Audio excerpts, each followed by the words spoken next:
শ্রী শব্দ সুন্দর। দেখুন এত সুন্দর করে উনি বাড়ি তৈরি করেছে, ঘরটা তৈরি করেছে। যখন এত সুন্দর এই যে দাদা বাড়িটা তৈরি করেছে, তাহলে এখানে স্বয়ং ভগবান বিরাজ করছে। ভগবানকে যখন এখানে ডেকেছে, এখানে ভগবান বিরাজ করে রয়েছে। তাই শ্রী শব্দ সুন্দর, যার হৃদয়টি সুন্দর সেখানে সব সুন্দর হয় না। তাই সেই শিবাসের বাড়িতে শিবাস আজ এই হরিরাম সংকীর্তন করছে। এটা শিবাসের আঙিনা। এই কিছুক্ষণের জন্য আমরা এখন মনে করছি এটা শিবাসের আঙিনা। সেই শিবাসের আঙিনার প্রত্যেক দিন মালা তিলক দিয়ে তা সাজিয়ে দিতেন সকল ভক্তকে। মালা দিয়ে হরিবাসর সাজাতেন কে না শিবাস ঠাকুর।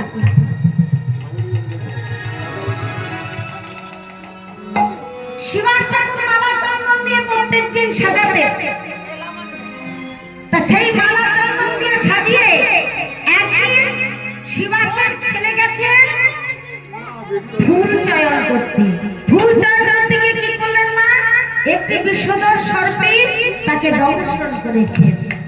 যেই না দংশন করেছে, এমন সময় শিবাস ঠাকুর চিৎকার করতে করতে ছেলেটি আছে, মা মা গো মা, আমার বিষধর সর্পে দংশন করেছে, আমি একটি ফুল তুলতে পারি না।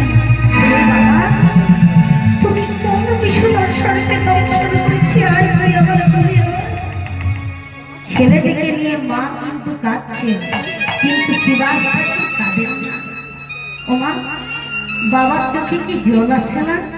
মায়েরাই শুধু কাঁদতে জানেন, বাবারা কি কাঁদে না?